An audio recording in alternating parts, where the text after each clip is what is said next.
നമസ്തേ. നമ്മൾ കുറേ ഇടവേളയ്ക്ക് ശേഷമാണ് അടുത്ത ക്ലാസ് എടുക്കുന്നത്. ഇന്ന് ഹിസ്റ്ററിയുടെ ഫസ്റ്റ് ചാപ്റ്ററുമായി ബന്ധപ്പെട്ട കുറേ കാര്യങ്ങളാണ് പറയുന്നത്. Revolutions that influenced the world, ലോകത്തെ സ്വാധീനിച്ച വിപ്ലവങ്ങൾ. അതിൽ പ്രധാനമായിട്ടും നമ്മൾ 4-5 റെവല്യൂഷൻസിനെ കുറിച്ച് പറയും, 4-5 വിപ്ലവങ്ങളെ കുറിച്ച് പറയും. അതിലൊന്ന് ഫ്രഞ്ച് റെവല്യൂഷൻ, ഫ്രഞ്ച് വിപ്ലവം. 2 American war of independence or American revolution, American സ്വാതന്ത്ര്യ സമരം. 3 Russian revolution. 4 Latin American revolution. 5 Chinese revolution. ഇപ്പം ഇങ്ങനെ 5 റെവല്യൂഷൻസിനെ കുറിച്ചാണ്, വിപ്ലവങ്ങളെ കുറിച്ചാണ് നമ്മൾ ഈ ചാപ്റ്ററിൽ പഠിക്കുന്നത്. അപ്പോൾ അതിനെക്കുറിച്ച് പറയുന്നതിന് മുമ്പായിട്ട് ആദ്യമായിട്ട് നമ്മൾ ഓർക്കേണ്ട ഒരു കാര്യമുണ്ട്. Almost all these revolutions are the revolutions of the oppressed. ലോകത്ത് നടന്ന നിരവധി വിപ്ലവങ്ങളിൽ ഏറ്റവും പ്രധാനപ്പെട്ട ഈ വിപ്ലവങ്ങളൊക്കെ തന്നെ, ഞാൻ ഈ പറഞ്ഞ വിപ്ലവങ്ങൾ ഒക്കെ തന്നെ ഒപ്രസ്ഡിന്റെ റെവല്യൂഷൻസ് ആയിരുന്നു. അടിച്ചമർത്തപ്പെട്ടവരുടെ, അവകാശം നിഷേധിക്കപ്പെട്ടവരുടെ വിപ്ലവങ്ങളായിരുന്നു. ഒരു ചോദ്യം വരാം, what are the reasons behind such revolutions? എന്തൊക്കെ കാരണങ്ങളാണ് ഇത്തരത്തിലുള്ള വിപ്ലവങ്ങൾ ഉണ്ടാവാൻ ഇടയാക്കിയത്? അത് നമ്മൾ 4-5 കാരണങ്ങൾ, 6 കാരണങ്ങൾ പറയും. അതിൽ ഒന്നാമത്തതാണ് ഹ്യൂമനിസം. ജനറലായിട്ടാണ്, പൊതുവായിട്ടാണ്. എന്താണ് ഇത്തരത്തിലുള്ള വിപ്ലവങ്ങൾ ഉണ്ടാകാൻ കാരണം? What are the reasons behind these revolutions? First one, humanism, മാനവികത. നാളതുവരെ ഉണ്ടായിരുന്നതിൽ നിന്നും വ്യത്യസ്തമായതിന്, മുമ്പുണ്ടായിരുന്നതിൽ നിന്നും വ്യത്യസ്തമായി മനുഷ്യനെയും മനുഷ്യന്റെ പ്രശ്നങ്ങളെയും കൂടുതലായി ചിന്തിക്കാനും അതിന് പരിഹാരം തേടാനുമുള്ള പ്രവർത്തനങ്ങളും ആശയങ്ങളും വികാസം പ്രാപിച്ചു വന്നു എന്നുള്ളതാണ് ഹ്യൂമനിസത്തിന്റെ പ്രത്യേകത, അല്ലെങ്കിൽ മാനവികതയുടെ പ്രത്യേകത. First reason for these revolutions all around this world in the 18th century is humanism. ഒന്ന് മാനവികത. നിങ്ങൾ ചുരുക്കി പറഞ്ഞാൽ മതി. 1 മാനവികത. 2 സയന്റിഫിക് നോഹൗ. 2ാമത്തത് ശാസ്ത്രീയ അവബോധം, സയന്റിഫിക് നോഹൗ. 1 ഹ്യൂമനിസം അഥവാ മാനവികത, 2 സയന്റിഫിക് നോഹൗ, ശാസ്ത്രീയമായ അവബോധം അല്ലെങ്കിൽ ശാസ്ത്ര അവബോധം. 3 റീസണിംഗ് പവർ. 3ാമത്തത് റീസണിംഗ് പവർ, യുക്തി ചിന്ത. 3ാമത്തെ കാരണം അതാണ്. 4ാമത്തേത് സ്പിരിറ്റ് ഓഫ് ക്രിറ്റിസിസം, വിമർശന ബുദ്ധി, സ്പിരിറ്റ് ഓഫ് ക്രിറ്റിസിസം. 5ാമത്തേത് സ്പിരിറ്റ് ഓഫ് എൻക്വയറി, അറിയുവാനുള്ള ആകാംക്ഷ. സ്പിരിറ്റ് ഓഫ് എൻക്വയറി, അറിയുവാനുള്ള ആകാംക്ഷ. 6 ഗ്രോത്ത് ഓഫ് വെർണാക്കുലർ ലാംഗ്വേജസ്, പ്രാദേശിക ഭാഷകളുടെ വളർച്ച. Growth of vernacular languages. The last one Renaissance. ഏറ്റവും ഒടുവിലായി റെനൈസൻസ്, ഏറ്റവും പ്രധാനപ്പെട്ടതും ഏറ്റവും ഒടുവിലായിട്ടുള്ളതുമാണ് റെനൈസൻസ്, നവോത്ഥാനം. All these are the major reasons behind the occurrence of various revolutions in the modern world at various portions of this world. ലോകത്തിന്റെ വ്യത്യസ്ത പ്രദേശങ്ങളിൽ 18ാം നൂറ്റാണ്ടിൽ അല്ലെങ്കിൽ ആധുനിക കാലങ്ങളിൽ വിവിധ വിപ്ലവങ്ങൾ ഉണ്ടായതിന്റെ പ്രധാനപ്പെട്ട കാരണങ്ങൾ ഈ പറഞ്ഞവയൊക്കെയാണ്. 1 humanism, 2 scientific know-how, 3 reasoning power, 4 spirit of criticism, 5 spirit of enquiry, 6 growth of vernacular languages, 7 Renaissance. These are the reasons behind the occurrence of various revolutions at various portions of this world in the modern age. മാനവികത, ശാസ്ത്രാവബോധം, യുക്തിചിന്ത, വിമർശന ബുദ്ധി, അന്വേഷണ ത്വര അഥവാ തൃഷ്ണ, പ്രാദേശിക ഭാഷകളുടെ വളർച്ച, നവോത്ഥാനം എന്നിവയൊക്കെയാണ് ഈ പറഞ്ഞ 18ാം നൂറ്റാണ്ടിലെ വിവിധ വിപ്ലവങ്ങൾ ഉണ്ടാവാനുള്ള പ്രധാനപ്പെട്ട സാഹചര്യങ്ങൾ. അപ്പോൾ ഒരു ക്വസ്റ്റ്യന്റെ ആൻസർ ഞാൻ പറഞ്ഞു കഴിഞ്ഞു. അപ്പോൾ അത് ക്വസ്റ്റ്യനായിട്ടും അതിന്റെ ആൻസറായിട്ടും എഴുതണം. ഇത് വീണ്ടും കേൾക്കുക, അതിന്റെ ആൻസർ എഴുതിയെടുക്കുക. എന്നിട്ട് അപ്പോൾ ഞാൻ വേഗത്തിൽ പറഞ്ഞു പോവുകയാണെങ്കിൽ അത് വീണ്ടും പുറന്നോട്ട് എടുത്തിട്ട് വീണ്ടും ആൻസർ കുറിച്ചെടുത്തിട്ട് പുസ്തകം കൊണ്ട് നോക്കി വായിച്ച് കൃത്യമായി ക്വസ്റ്റ്യൻസിന്റെ ആൻസർ ചെയ്യുക. ഒരു ക്വസ്റ്റ്യന്റെ ആൻസർ അത്തരത്തിൽ പറയുന്നു. അപ്പൊ ചുരുക്കി പറഞ്ഞാൽ the renaissance gave birth to enlightenment in the 18th century. 18ാം നൂറ്റാണ്ടില് എൻലൈറ്റൻമെന്റിന്, 18ാം നൂറ്റാണ്ടില് ബോധോദ്ധാരണത്തിന് ഇടയാക്കിയ നിരവധി ചിന്തകളുണ്ട്. Especially the renaissance thinkers propagated the ideas, especially freedom of democracy. അതായത് 18ാം നൂറ്റാണ്ടിലെ റെനൈസൻസിന്റെ അല്ലെങ്കിൽ നവോത്ഥാനത്തിന്റെ ചിന്തകര് പ്രധാനമായിട്ടും പ്രചരിപ്പിച്ച ആശയം ജനാധിപത്യമാണ്, ഡെമോക്രസി ആണ്. അപ്പൊ ഇത്രയും കാര്യങ്ങൾ ജനറലായിട്ടൊന്ന് ഓർത്തിരിക്കുക. എന്നിട്ട് നമുക്കിനി American war of independence, American സ്വാതന്ത്ര്യ സമരം 1779 1779 18ാം നൂറ്റാണ്ടിന്റെ അന്ത്യത്തിൽ ഉണ്ടായ ഈ വിപ്ലവത്തെക്കുറിച്ച്.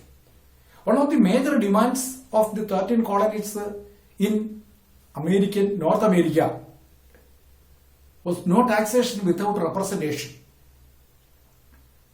അതായത് ഇംഗ്ലണ്ടിൽ നിന്നൊരു ചരിത്രം വേറെയാണ്, നമ്മളതിനെക്കുറിച്ച് കൂടുതലായിട്ട് പഠിക്കേണ്ട കാര്യങ്ങളില്ല. ഇംഗ്ലണ്ടിലെ സ്റ്റുവർട്ട് രാജാക്കന്മാരുടെ, ഞാൻ ജസ്റ്റ് പറയുന്നുള്ളതേ ഉള്ളൂ, മനസ്സിലാക്കി വെക്കുക മാത്രം മതിയത്.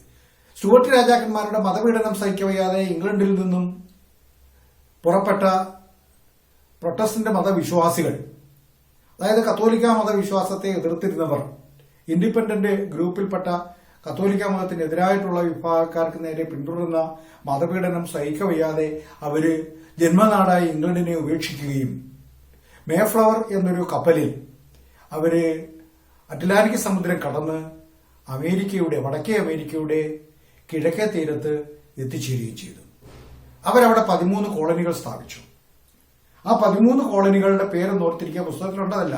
13 കോളനികളുടെ പേരും: New Hampshire, New York, New Jersey, Connecticut, Pennsylvania, Virginia, North Carolina, South Carolina, Massachusetts, Maryland, Rhode Island, Delaware, Georgia എന്നിങ്ങനെ 13 കോളനികൾ വടക്കേ അമേരിക്കയുടെ കിഴക്കേ തീരത്ത് ഈ മാതൃരാജ്യമായ ഇംഗ്ലണ്ടിൽ നിന്നും പുറന്തള്ളപ്പെട്ട ഈ ഇംഗ്ലീഷുകാരായ ആൾക്കാര് 13 കോളനികൾ സ്ഥാപിച്ചു.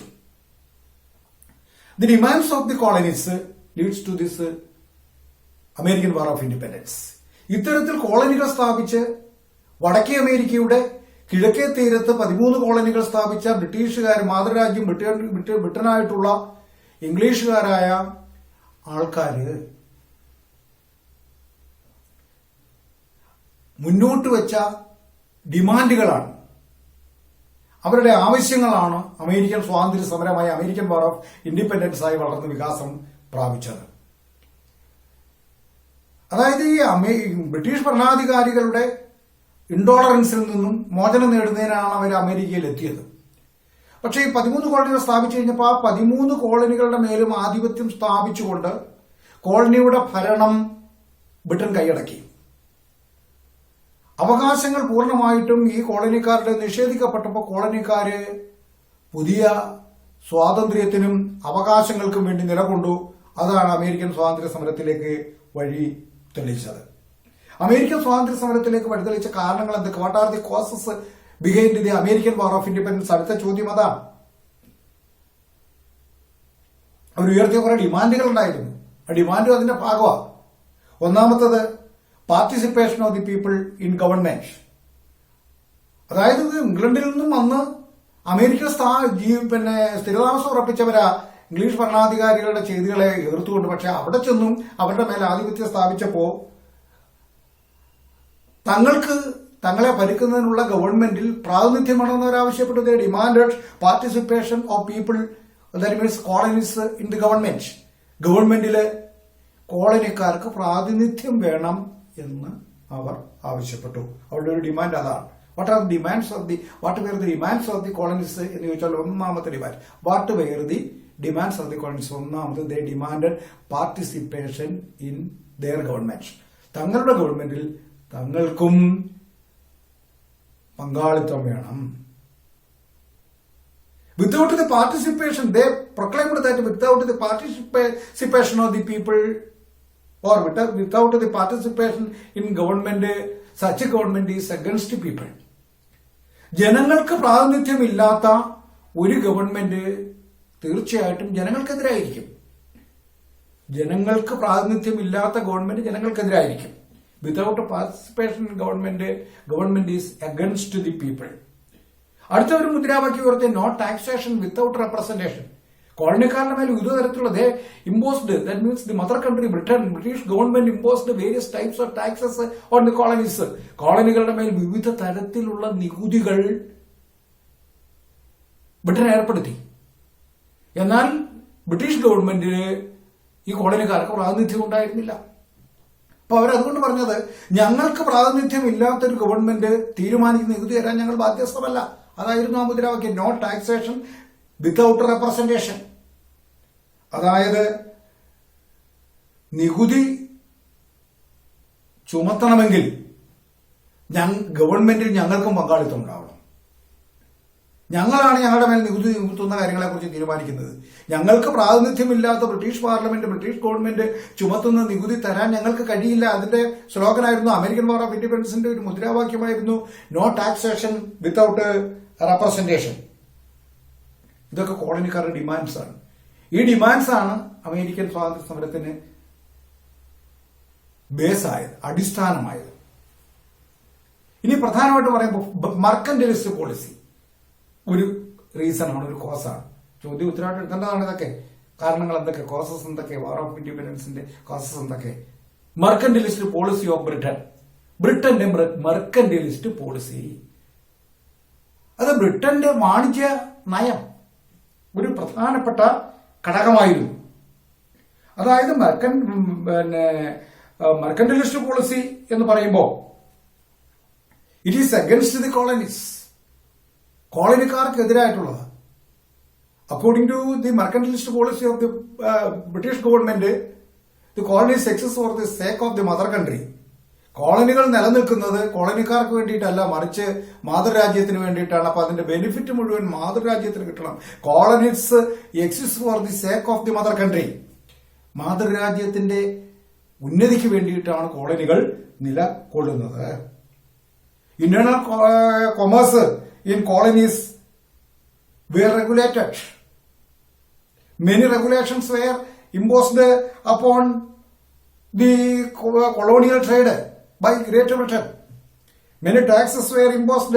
Many regulations and taxes were imposed on colonial trade. കോളനിക്കാരുടെ കച്ചവടത്തിന് മേലെ നിരവധി തരത്തിലുള്ള നിയന്ത്രണങ്ങളും നികുതികളും ബ്രിട്ടൻ ഏർപ്പെടുത്തി. കാരണങ്ങളാണ് ഈ പറയുന്നത്. Various types of taxes and regulations were imposed by the British government on colonial trade. കോളനിക്കാരുടെ, അമേരിക്കൻ കോളനിക്കാരുടെ വ്യാപാരത്തിന്മേൽ നിരവധി നിയന്ത്രണങ്ങളും നിരവധി നികുതികളും ബ്രിട്ടൻ അടിച്ചേൽപ്പിച്ചു. Several laws were implemented. അതിനുവേണ്ടി നിരവധി നിയമങ്ങൾ നിർമ്മിക്കുകയും ആ നിയമങ്ങൾ കോളനിക്കാരുടെ മേൽ അടിച്ചേൽപ്പിക്കുകയും ചെയ്തു. British ships, that means colonies were only allowed to make trade through British ships. കോളനിക്കാർ വ്യാപാരം നടത്തണമെങ്കിൽ ബ്രിട്ടീഷ് കപ്പലുകൾ കൂടി മാത്രമായിരിക്കണമെന്ന് വ്യവസ്ഥ ചെയ്തു. And the colonies were forced to affix a British revenue stamp on all legal documents. Stamp duty act എന്നാണ് അതിന് പറയുന്നത്. Stamp duty act is another reason. British colonies were, or colonies, American colonies were forced to affix British revenue stamp on all documents of in their country or in their colonies. അമേരിക്കയിലെ കോളനിക്കാര് ഏതൊരു document ഉണ്ടാക്കുമ്പോഴും ഏതൊരു രേഖ ഉണ്ടാക്കുമ്പോഴും പ്രമാണം ഉണ്ടാക്കുമ്പോഴും അതിലൊക്കെ ബ്രിട്ടന്റെ revenue stamp പതിക്കണമെന്ന് വ്യവസ്ഥ ചെയ്തു. അത് മാത്രമല്ല, taxes were imposed upon sugar, wool, cotton, tobacco, etc. And such items should be exported to Britain only or England only. അമേരിക്കക്കാരുടെ കോളനിക്കാരുടെ പ്രധാനപ്പെട്ട ഉൽപ്പന്നങ്ങളായിരുന്നു ഇവയൊക്കെ. ഷുഗർ, അതായത് പഞ്ചസാര, അതുപോലെ തന്നെ വൂൾ, രോമം അല്ലെങ്കിൽ കമ്പിളി, കോട്ടൺ, പരുത്തി, ടുബാക്കോ, പുകയില, ഇവയൊക്കെ ഉൽപ്പാദിപ്പിച്ചാൽ എവിടേക്ക് മാത്രമേ കയറ്റി അയക്കാൻ പാടുള്ളൂ? ബ്രിട്ടനിലേക്ക് മാത്രമേ. ഓൺലി ടു ബ്രിട്ടൻ, ബ്രിട്ടനിലേക്ക് മാത്രമേ കയറ്റി അയക്കാൻ പാടുള്ളൂ. ഈ mercantilist policy. Food and quarters to British troops.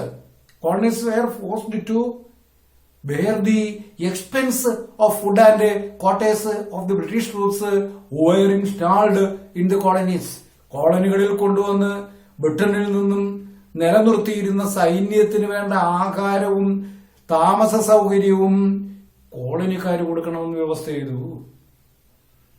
The colonies were insisted to give food and quarters to the British troops.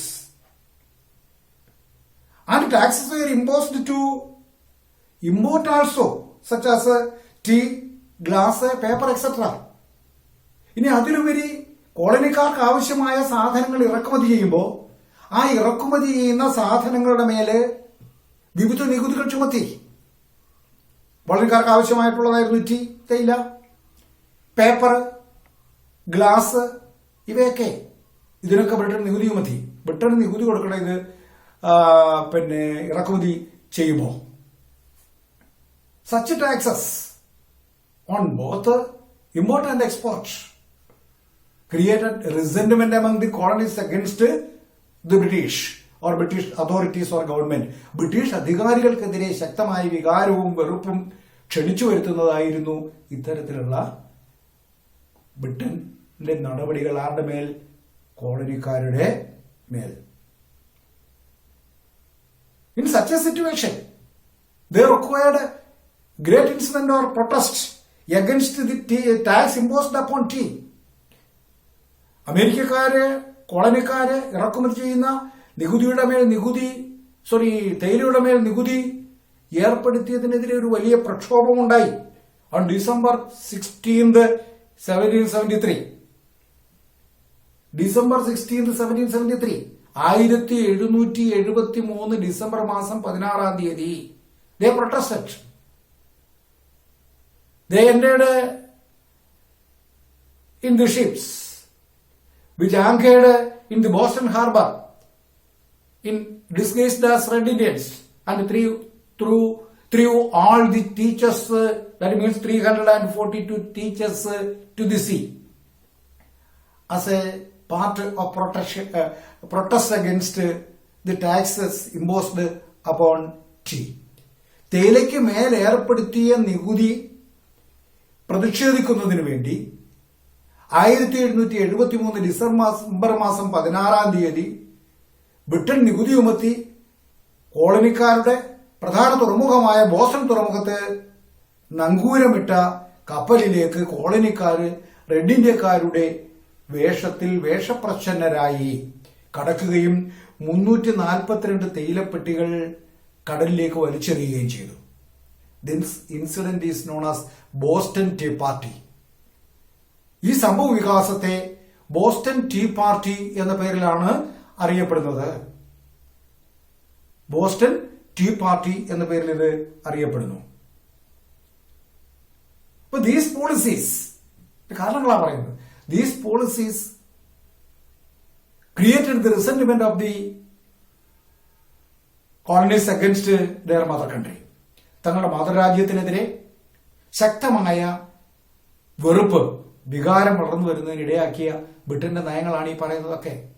In addition to it, ഇത് മാത്രമല്ല വിപ്ലവത്തിനിടയാക്കിയ സാഹചര്യം, the ideologies of certain thinkers also favoured much for the American war of independence.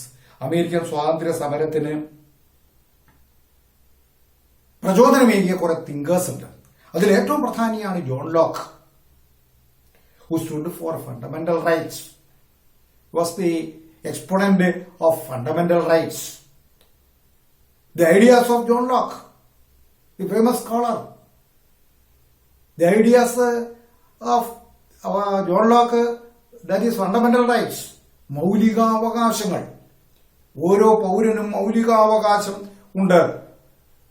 ആ മൗലികാവകാശങ്ങളെ കുറിച്ച് പറഞ്ഞ John ലോക്കിന്റെ ആശയങ്ങൾ, the ideas of Thomas Jefferson, അതുപോലെ തന്നെ തോമസ് ജെഫേഴ്സൺ എന്ന് പറയുന്ന ചിന്തകന്റെ ആശയങ്ങൾ. He proclaimed declaration of independence, he drafted declaration of independence. സ്വാതന്ത്ര്യ പ്രഖ്യാപനം രൂപപ്പെടുത്തിയത് തോമസ് ജെഫേഴ്സൺ ആണ്. അപ്പൊ ജോൺ ലോക്കിന്റെ ഫണ്ടമെന്റൽ റൈറ്റ്സ് എന്ന ആശയം, തോമസ് ജെഫേഴ്സന്റെ ഡിക്ലറേഷൻ ഓഫ് ഇൻഡിപെൻഡൻസ്, അതുപോലെ തോമസ് പെയിന്റെ കോമൺ സെൻസ് എന്ന പാംലെറ്റ്, തോമസ് പെയിൻ എന്ന തിങ്കറിന്റെ കോമൺ സെൻസ് എന്ന പാംലെറ്റ് ലഘുലേഖ, ബെഞ്ചമിൻ ഫ്രാങ്ക്ലിന്റെ ഡിക്ലറേഷൻ ഓഫ് ഇൻഡിപെൻഡൻസിലെ പങ്കാളിത്തം, അദ്ദേഹത്തിന്റെ articles of confederation, which is the first constitution of USA. കോളനികൾ സ്വാതന്ത്ര്യം പ്രാപിച്ച് USA എന്ന രാജ്യം രൂപീകരിക്കപ്പെട്ടപ്പോ അമേരിക്ക ഈ കോളനിക്കാര് ഒരു രാജ്യമായി മാറിയപ്പോ ആദ്യമായി സ്വീകരിച്ച കോൺസ്റ്റിറ്റ്യൂഷനാണ് ആർട്ടിക്കിൾസ് ഓഫ് കോൺഫെഡറേഷൻ. ഈ ആർട്ടിക്കിൾസ് ഓഫ് കോൺഫെഡറേഷൻ എന്ന ആദ്യ ഭരണഘടനയ്ക്ക് രൂപം നൽകിയത് ബെഞ്ചമിൻ ഫ്രാങ്ക്ലിനാണ്. നോക്കി, ഈ ഫിലോസഫേഴ്സിന്റെ എല്ലാം ഏതൊക്കെ പ്രധാന ഫിലോസഫേഴ്സാ?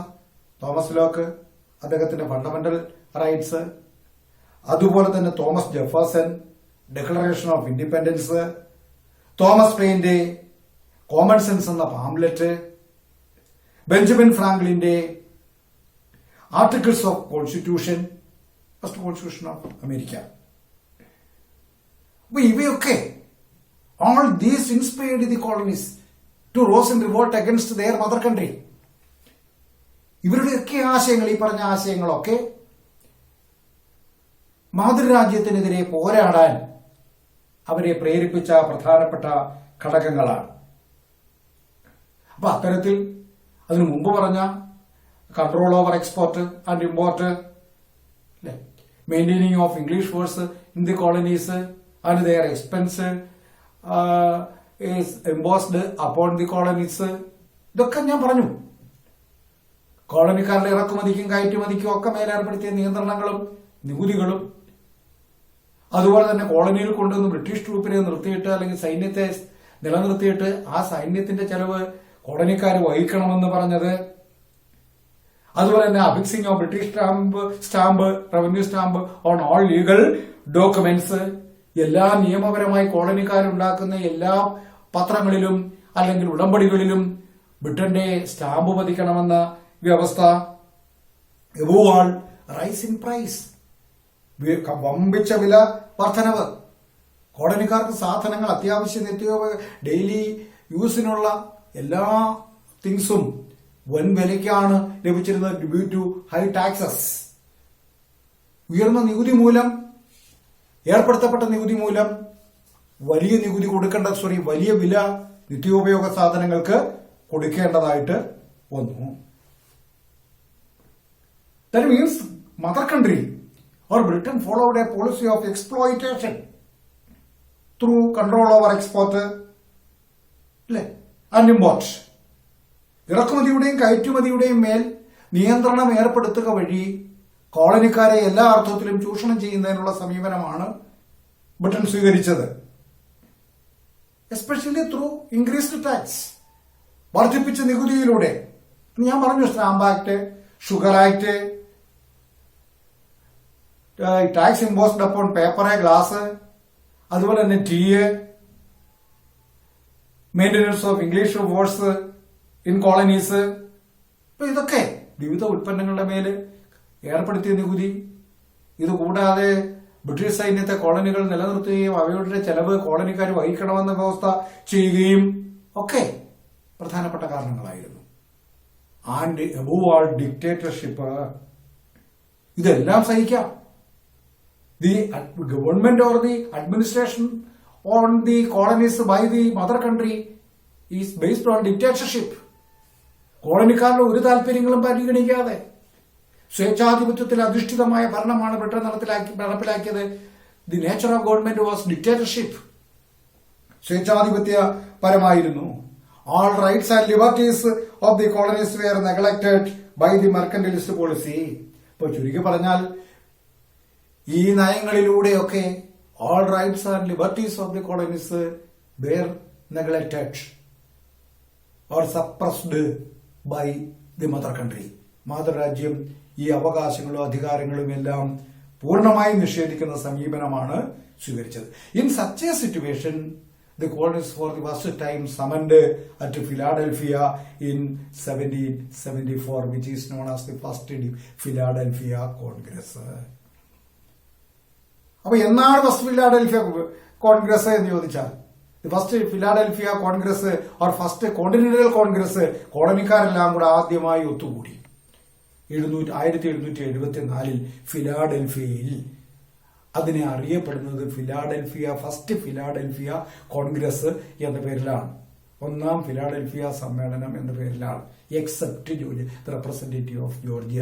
ജോർജിയ എന്ന് പറയുന്ന 13 കോളനികളിലെ ജോർജിയ എന്ന് പറയുന്ന ഒരു കോളനിയുടെ പ്രതിനിധി ഒഴികെ ബാക്കി എല്ലാ കോളനികളുടെ പ്രതിനിധികളും ഈ ഒന്നാമത്തെ സമ്മേളനത്തിൽ പങ്കെടുത്തു.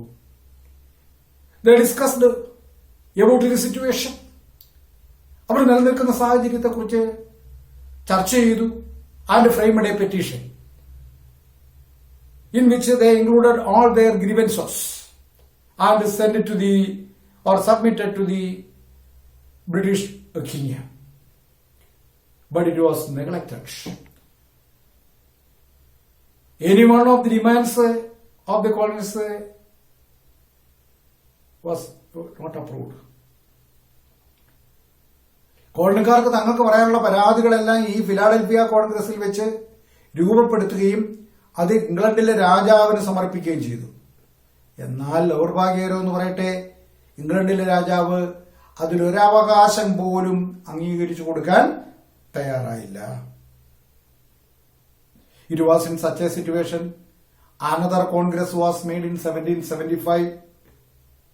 തൊട്ടടുത്ത വർഷം രാജാവ് തങ്ങളുടെ പ്രശ്നങ്ങൾക്ക് പരിഹാരം കാണുന്നില്ലെന്ന് കണ്ടു കഴിഞ്ഞപ്പോൾ തൊട്ടടുത്ത വർഷം 1775 another continental Congress was made at Philadelphia.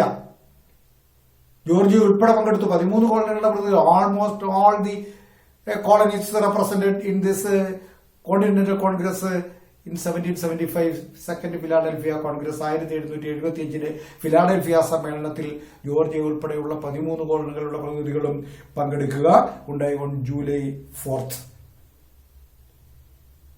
1775 July 1775 July മാസത്തിൽ they elected George Washington as their commander in chief of the army. കോളനിക്കാർക്ക് പൊതുവായൊരു നേതാവിനെ അവർ തെരഞ്ഞെടുത്തു. അദ്ദേഹത്തിന്റെ പേരാണ് George Washington.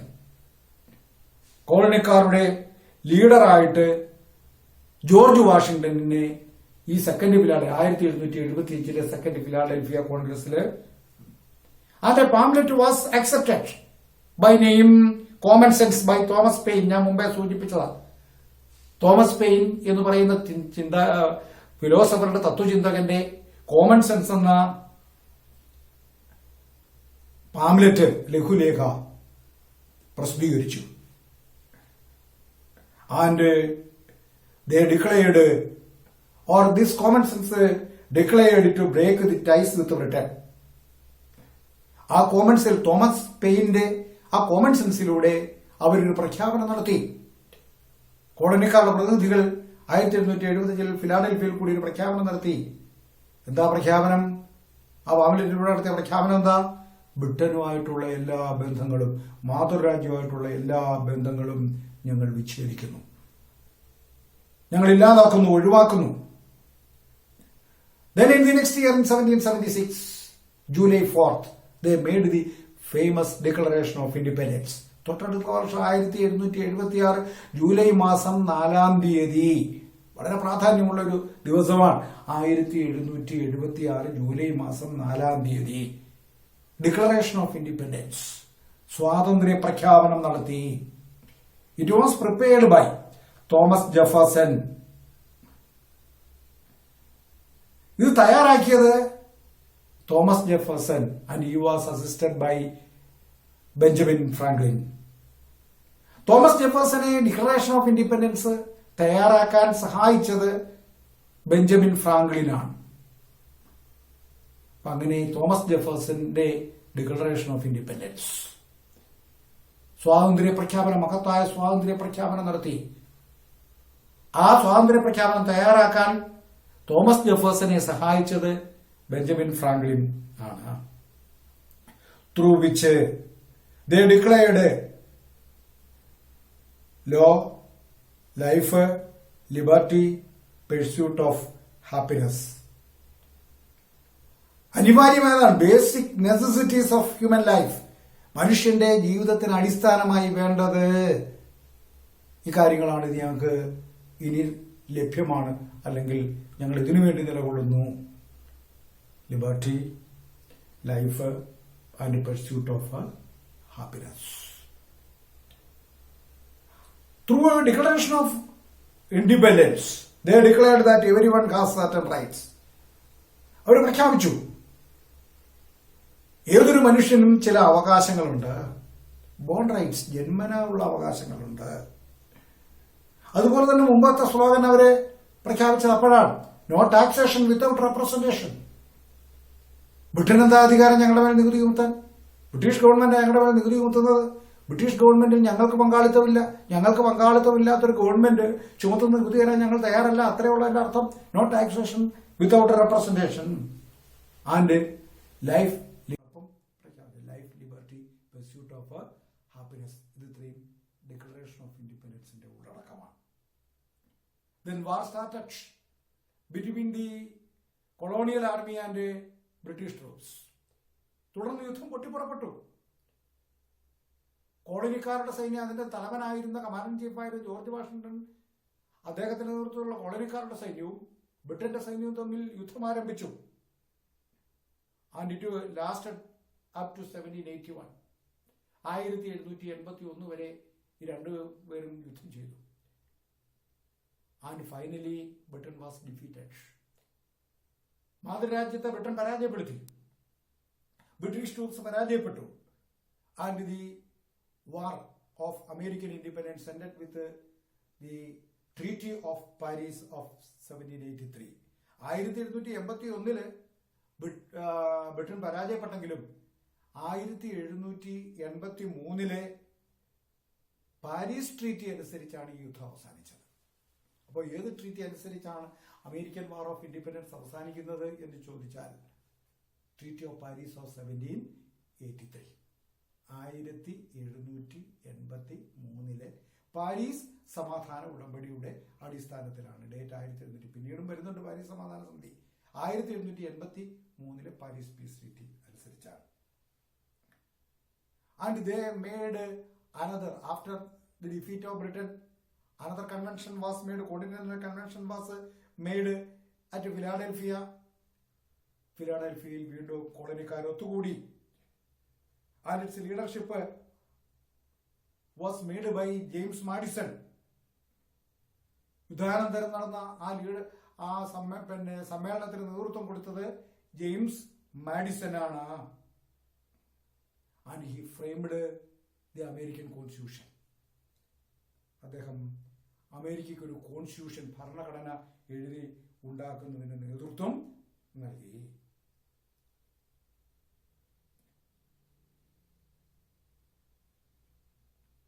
According to this new constitution, George Washington became the first president of this new nation, that is United States of America.